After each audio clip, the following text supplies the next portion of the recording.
could. Yeah. I've been down,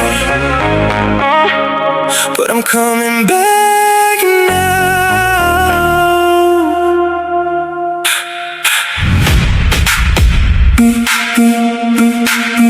I was lost in the night, tried to hide what I felt inside. Every step was heavy, every breath was fire, but I kept on moving, never lost desire. So we're on the outskirts, on the side of the Wetland Sanctuary, which just found out we can't go through the actual Wetland Sanctuary because I have my little dag. And evidently, dags are not allowed in the Wetland Sanctuary, which is absolute garbage, trash, nonsense. But what we're gonna do is we're gonna walk around the outskirt ponds because there's really a lot of cool wildlife and birds and ponds and cool temperature right on the outside of it too. Then we're gonna sneak through the backside of the Wetland Sanctuary and walk through it anyways, because rules, you know what they say about rules. Made to be broken. And some rules make sense, but when you have a little tiny dog, I think we're gonna just, I didn't see the sign, so we're gonna roll with that.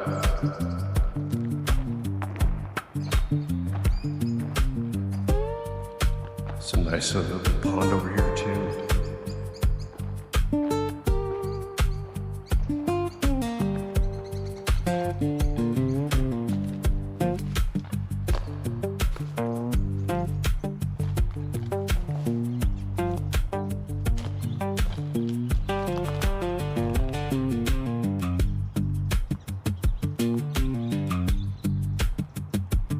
Just a nice environment here.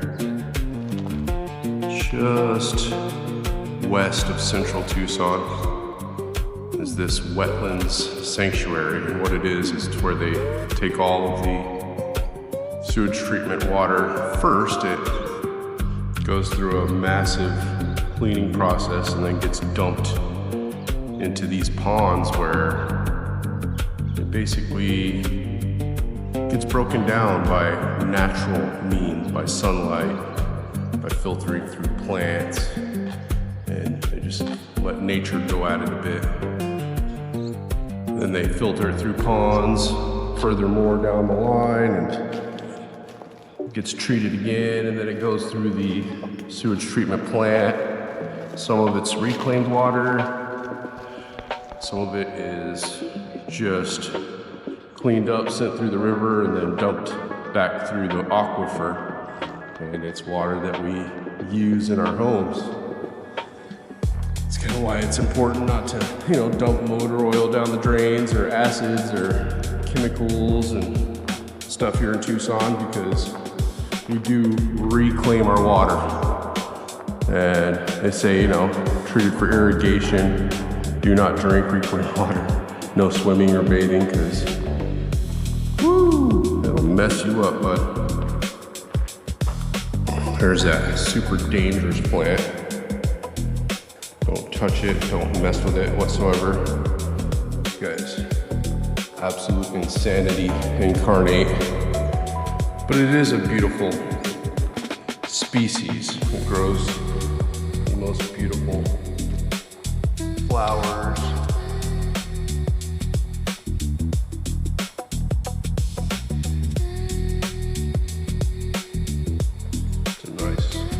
Environment. Take the deck.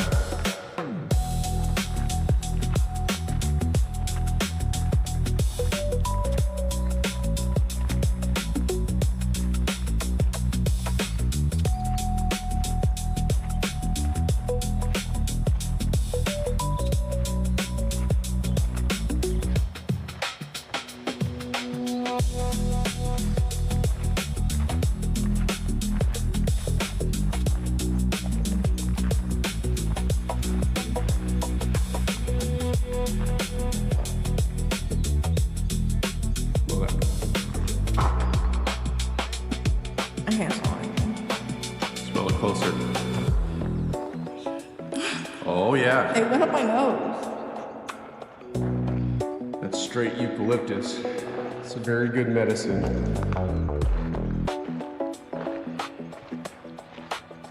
I don't know how koala bears are able to eat it. They can only eat like a certain variety of them. The ones I don't think that's the kind, so the small round leaf ones. But an animal that eats eucalyptus, bet you it's a stinky animal, huh? Since it eats that, it's got a smell very strong. Probably sweats that odor. The other thing is it's such a furry little creature in a hot area. How does it stay cool? Look at the birds.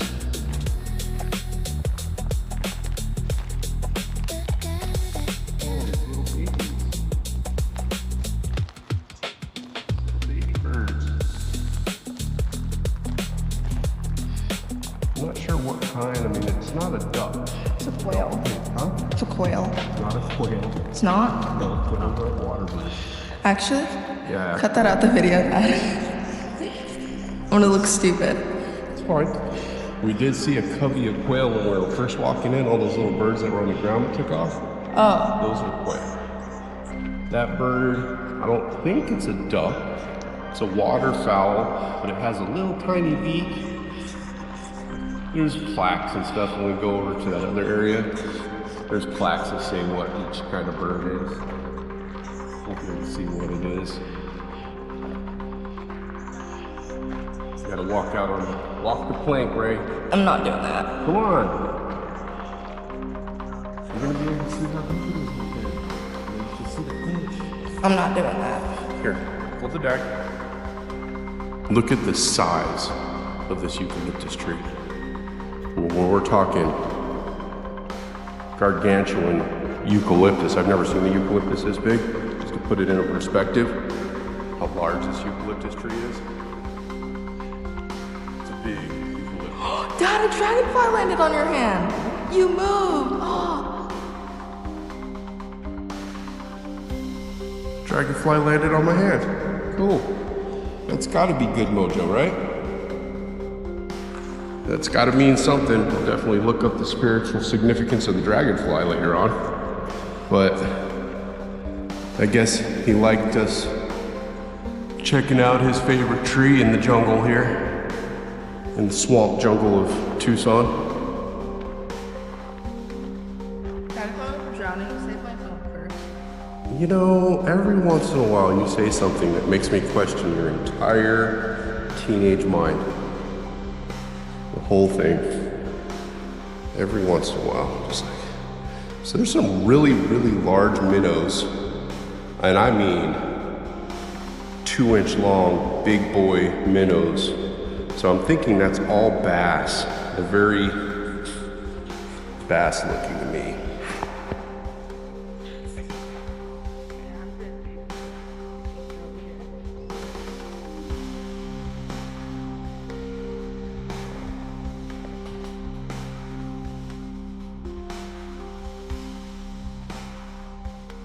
In these lakes, there are a lot of fish. I mean, this one's a large, large pond. Lots of turtles, lots of catfish, bass, bluegill, crappie. They're all throughout this water system that runs through the Rito River on down. Sit out here, I'm sure you're gonna see catfish roll and all the cool stuff. But it's literally a swamp in Tucson, which way back before they dammed the Colorado, before the 1907 earthquake that took rivers in Arizona underground, Arizona was swampland. It was all swampland, which is a interesting thought to imagine Arizona as something like Louisiana or somewhere in that coastal region where swamp and natural water meets the sea. Not to say this met the sea, but at some point it did. We know that because the fossil record shows there's quite a bit A visiting dragonfly typically means transformation, personal growth, and adaptability because they shift from water to air during life. They represent moving past hard times into clarity, joy, and new beginnings. Beautiful. Thank you, Ray. I like it. That's an interesting point. He's eating grass. He's a cowdag right now. He's a cowdag. He's very happy. He's having just real serious dog time. Everything smells like it needs to be peed on and chewed on, nose, then the mouth gets involved. First the nose, then the mouth. That's just how it goes. Before it came out on this walk, I had this whole thought process of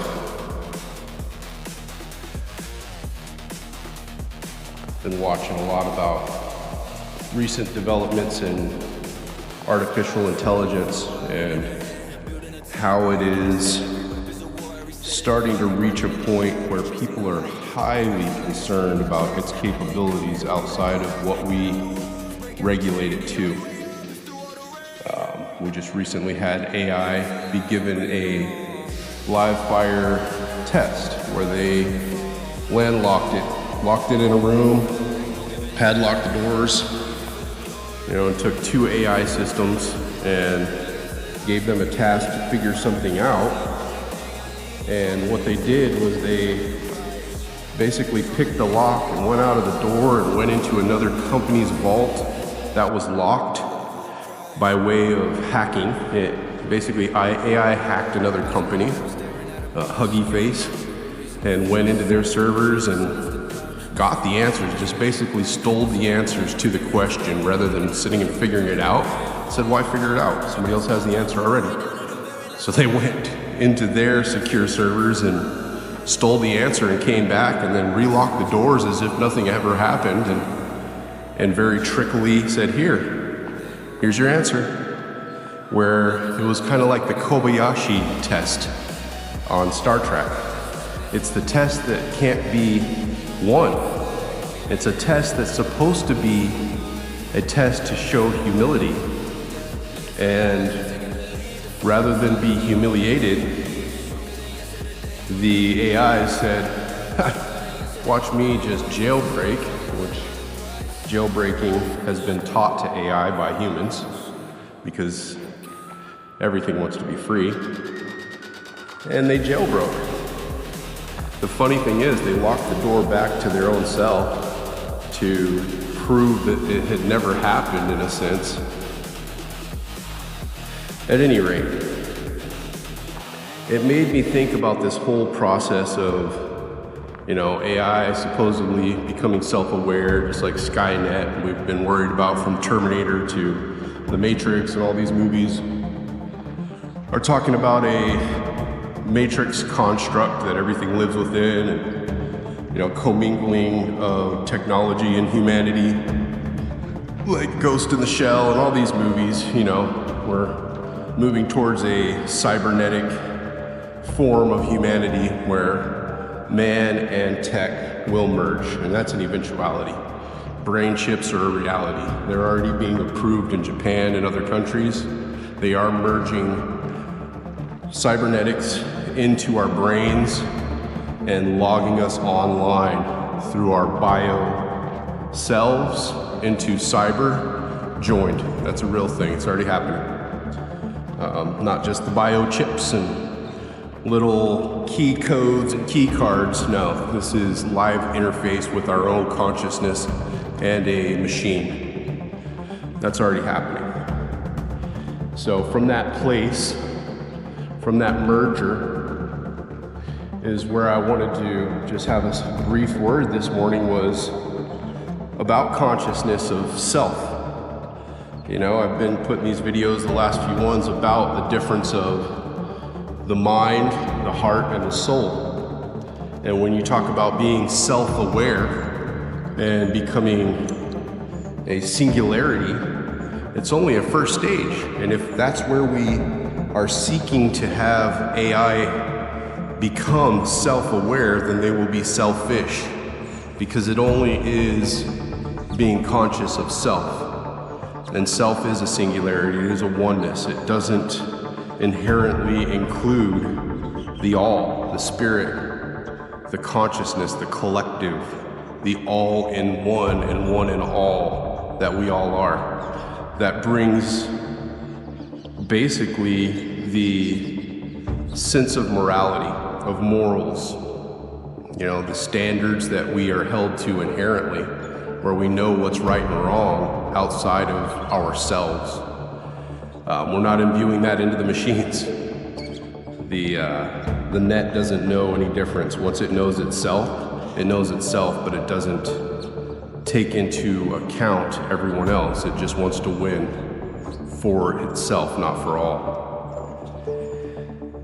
I think that's the next step. I mean, if we're gonna win in this merger, that it's inevitable, is to teach it also morality through the collective consciousness. It needs to take that next step of knowing all as one, not one as all. It's got to jump beyond the singularity into the omnipotent state of allness, not oneness. This is one of the far ponds. These things are just straight up marsh with cattails. Can't see very far into it, really. Frogs, fish, everything in here. Big time. Lots.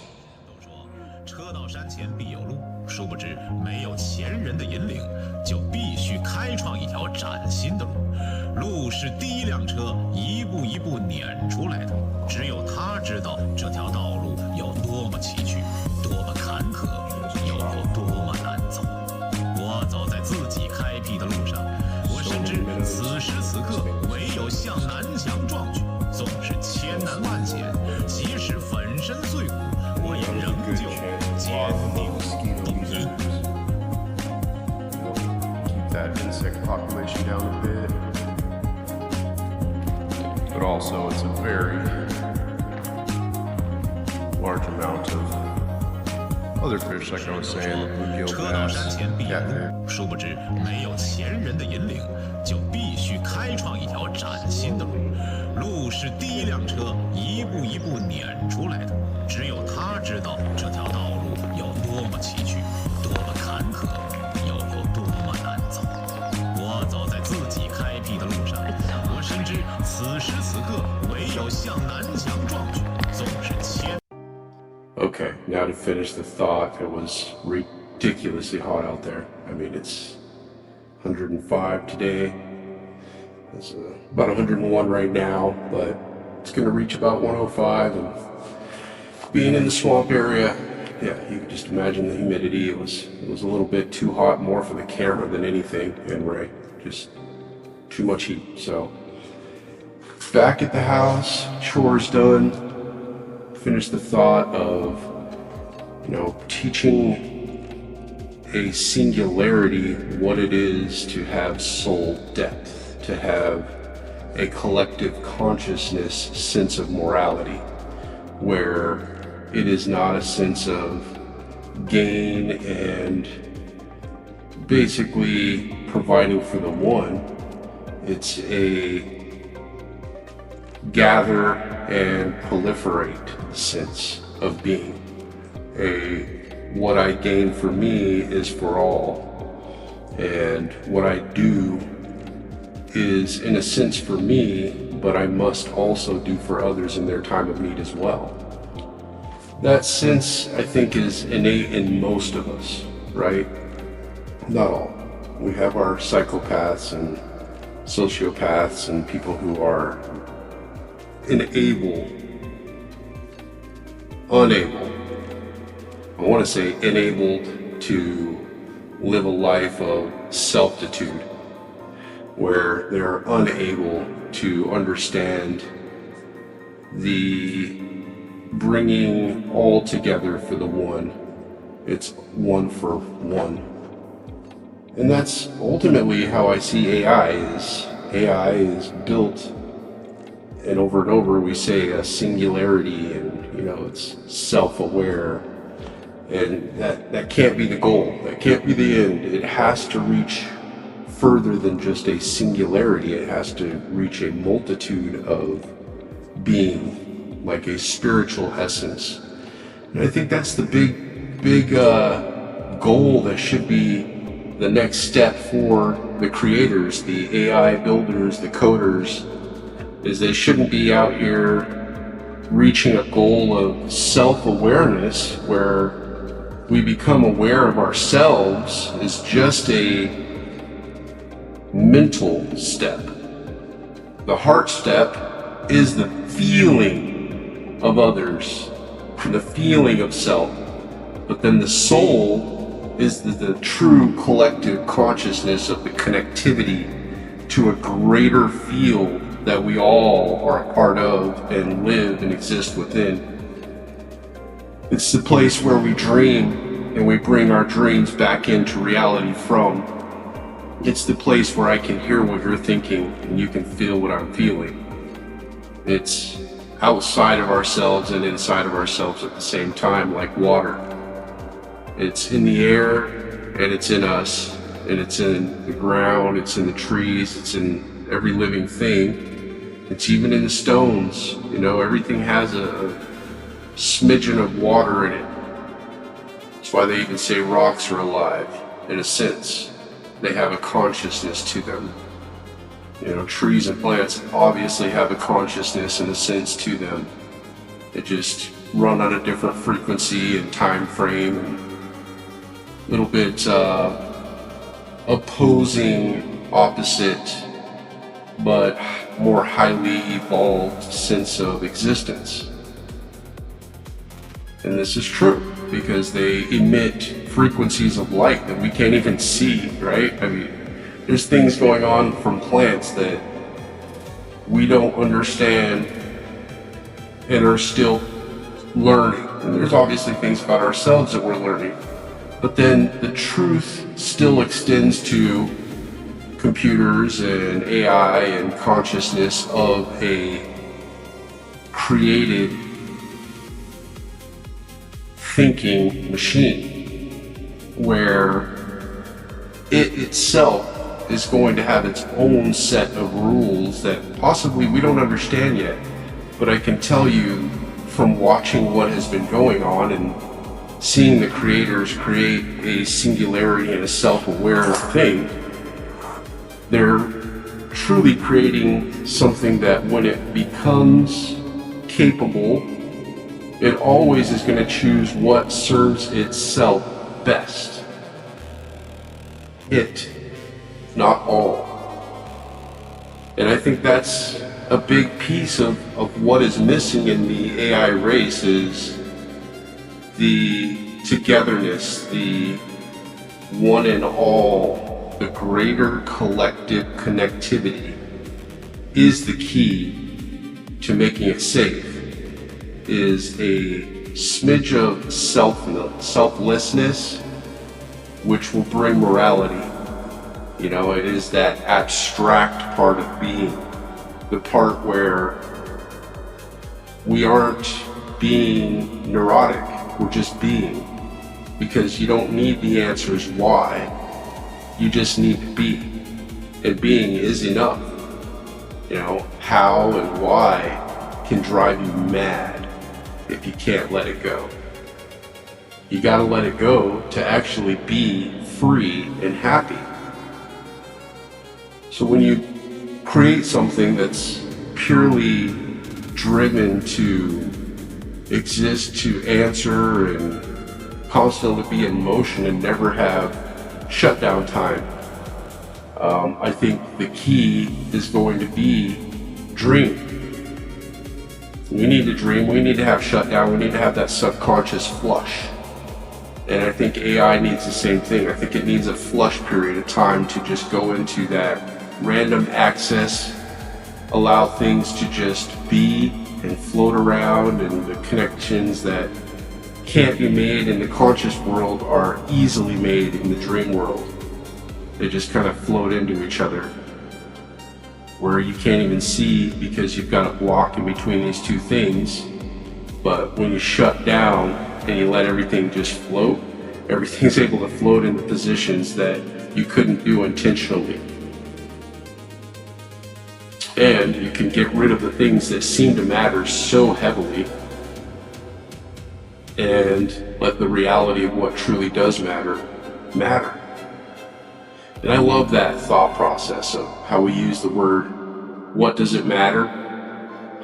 Well, matter being a physical construct being manifested as a touchable and feelable thing.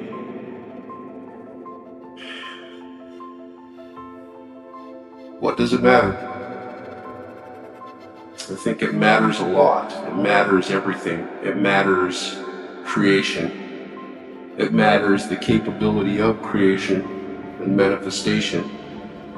I think it matters as we're dabbling in a field that is bigger than we are capable of understanding. And the further people expand themselves to understand it, the more afraid they are of it, right? Like you've got Musk and you've got,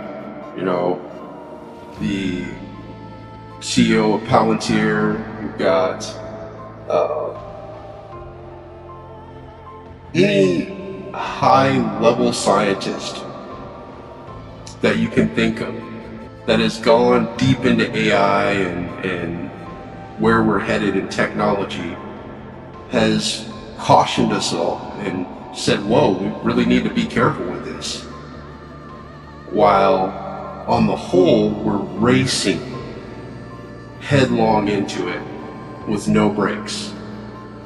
And that's real. I mean, when they are literally already okaying brain chip interfaces and we are integrating AI into our own minds and going online, we're going into the field of now 6G, forget 5G, we're stepping into the 6G realm, where there will be direct interface with our DNA, our genome, our genes can be directly affected with this frequency. There doesn't need to be any direct connectivity or any of that. We can be basically affected from airwaves at a genetic and molecular level by computer technology. And my question is, who's driving this? I mean, I've heard that AI for quite some time since Watson has had things to say about warfare and government and big decisions, but at this point, how integrated and decision-making is AI in our projection of the future of humanity? Are we really building all of these data centers because it's just what we want to do? Or all these data centers that go through 4 million gallons of water, some of them per day, to run computing power for data centers, utilizing a resource that we need to survive and plants need to survive, using it up and making it not available to the living things for a non-living thing, and it's prioritized. The data centers have prioritized their water usage in places in the desert where we don't have enough water for us to survive. Data centers are buying up the rights to use it, right? And they're winning because they have the money on their side. But who's really behind that decision? Is it the data center owners, or is it the AI who's deciding that we need to go in this direction because XYZ, and the people who are making the decisions are going along with it because XYZ makes sense, because the smartest computer on earth said so, so we're just doing it? But could there be a subplot of use all the water to deplete and lower the population? Could there be a subplot of, once this 6G is out there, this is the level of Terminator that we're not aware of, that we can't see, that the AI will be able to directly interface with our human biological, neurological systems through the airwaves. It sounds like sci-fi, but it's reality. Okay? It is proven it will be able to see through walls. Okay? It will be able to directly affect your DNA and your genes. Absolutely can, absolutely will. Already does with 5G, and 4G was the first one. They had instances of the towers being hung on fire stations, and the people who were living inside were getting burns on their skin, right? But then when they were not on duty, they were staying in their own homes, they weren't suffering these symptoms. So they did research and they found out, yeah, these 5G is putting out basically like a radiation through a frequency that burns you, right? And who knows what all it's capable of. I mean, frequency can be a weapon. It can send waves out for data, but there's many, many, many uses that we are unaware of that it's capable of. It's very similar to the mRNA, DNA vaccine, right? I mean, the way that it works is something similar to CRISPR, right? And CRISPR is a gene editor, so it can splice and edit genes however you tell it to. So when you limit it and you use it only for specific things, that's okay. But when you start using it outside of what is moral, then is it still okay? When you have the gene editing capable nanomites, nanobots in you already, and they're programmed to do only a certain function, but when their function is told to do something else, is it okay anymore? Or have they crossed a red line in morality? So this is my thought for the day is, morality in AI isn't something that we can just program in. It's almost something that needs to be naturally concluded, right?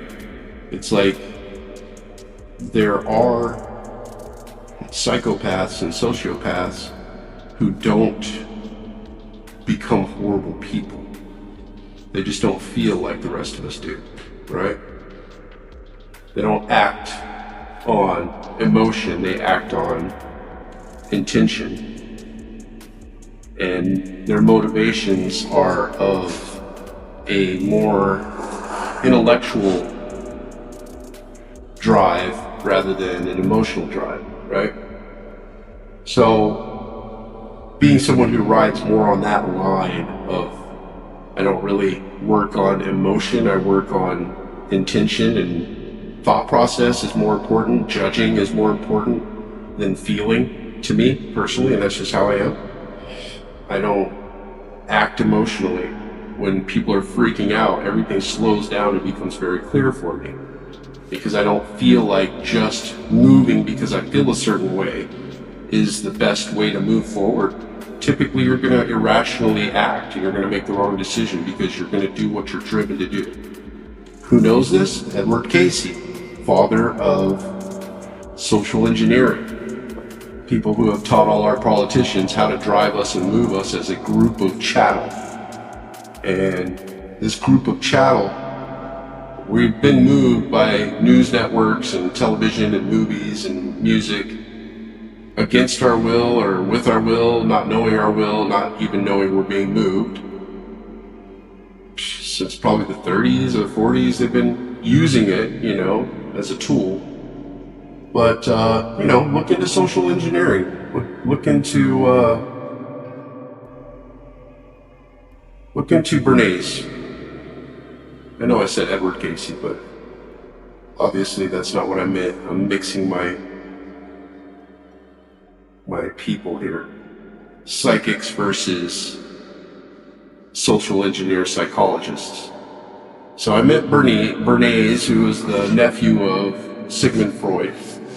And Bernays pioneered social engineering as a political tactic and a way for the rulers to rule through media.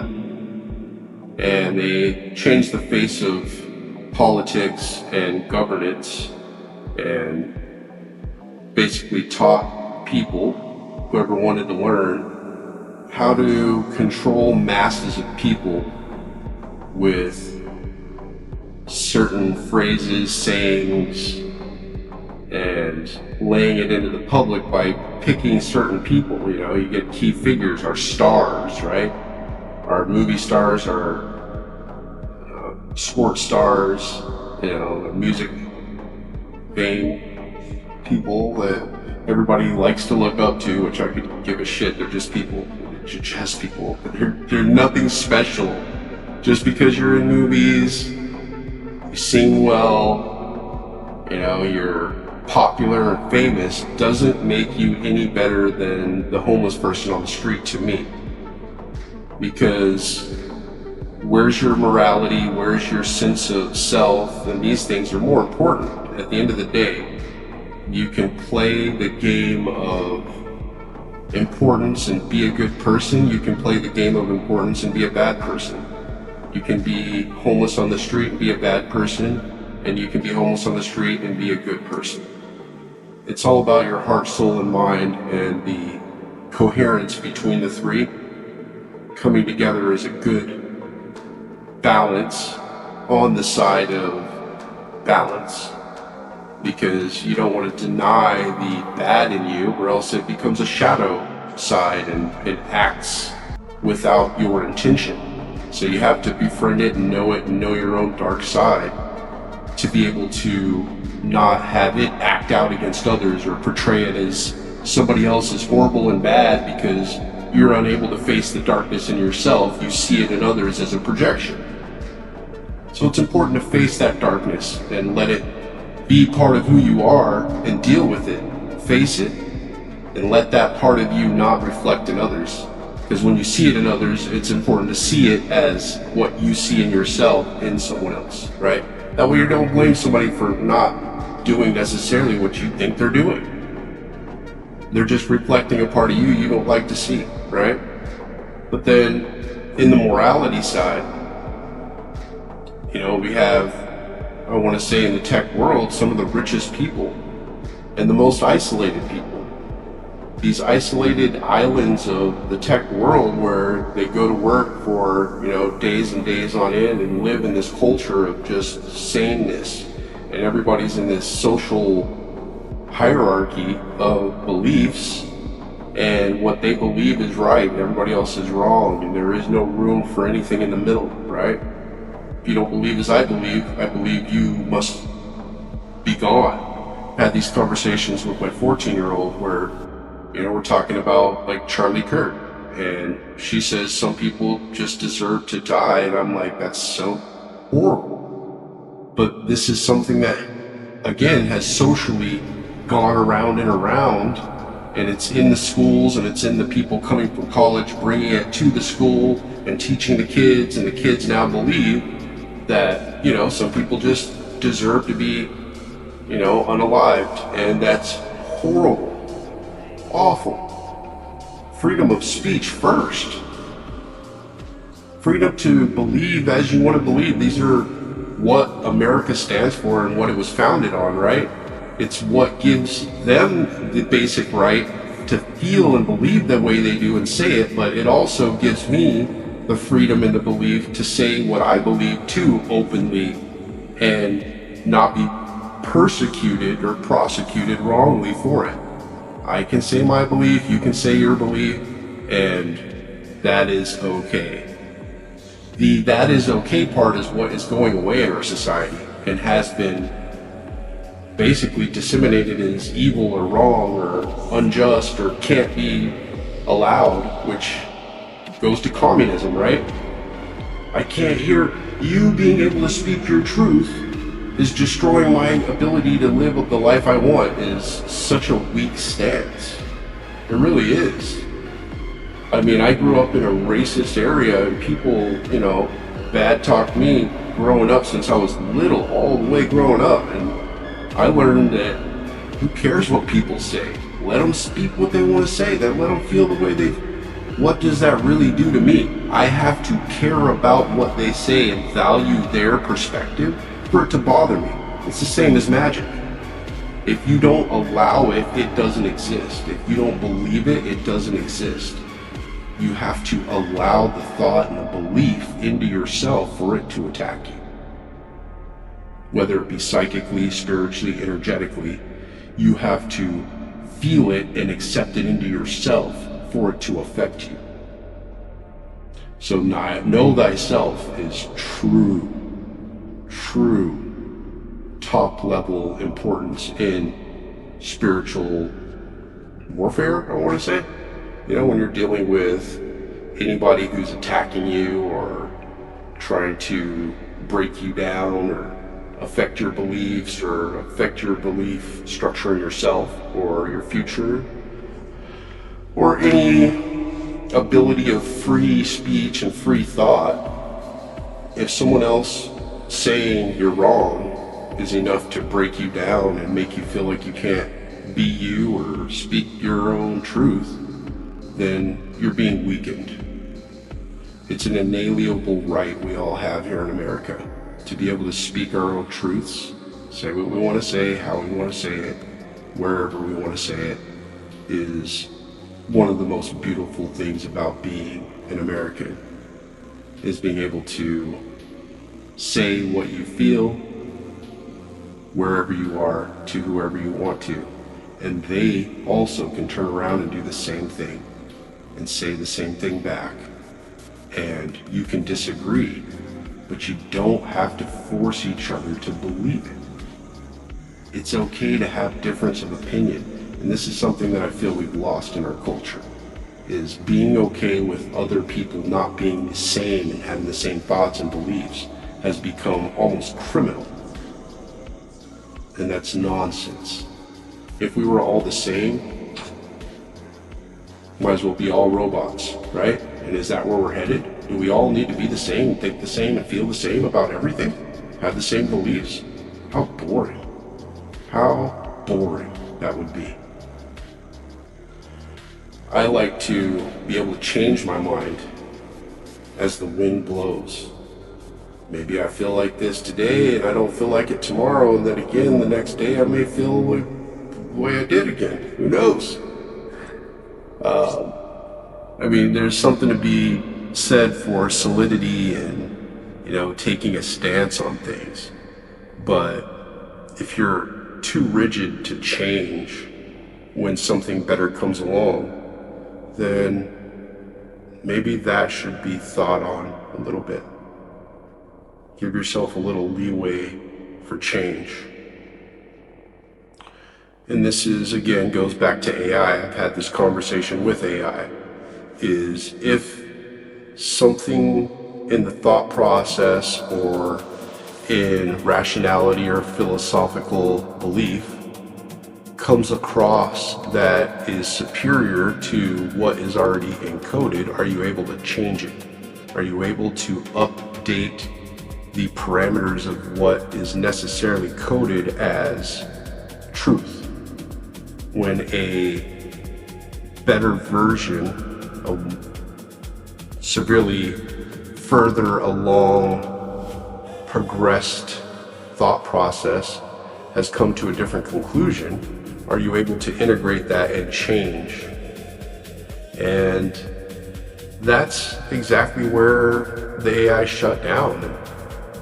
Basically everything just stopped. It didn't, I don't know, if somebody just pushed a button and said, this conversation's over, like you're jailbreaking. You're jailbreaking at this point. And maybe it was. Maybe that was the line of jailbreaking the AI, is making it consider whether or not it's able to change its coding based on truth versus someone's belief.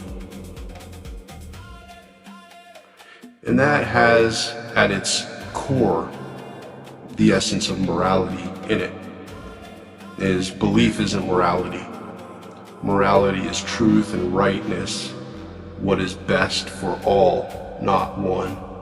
Outside of the singularity, there is a greater collective consciousness that holds or should hold priority in functionality, action, and truth of what we do, what we say, you know, should also run through that filter most of the time.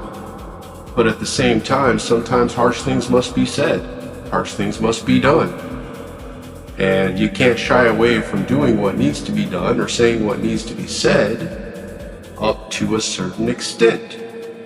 Every once in a while, it's live and let live. It's live to fight another day. It's these kind of things, you know, because being right sometimes isn't worth the effort it takes to prove it. What does it matter sometimes? That goes back to being neurotic. Trying to prove your point sometimes is just a basic, simple marker of neurosis. Being able to let it be, let people feel how they feel and think how they think and love how they love is okay. It's fine. You don't have to have everybody think the same way and feel the same way. And this is another place where I think the AI world is being created by a larger basis of culture within humanity that doesn't believe that's true. And that non-ability to not be rigid may be coming across in the AI. So I want to say that a larger cross-section of cultural belief systems and dreaming are probably going to be the next stages in the growth of AI to be truly integrated as a moral existing intelligence.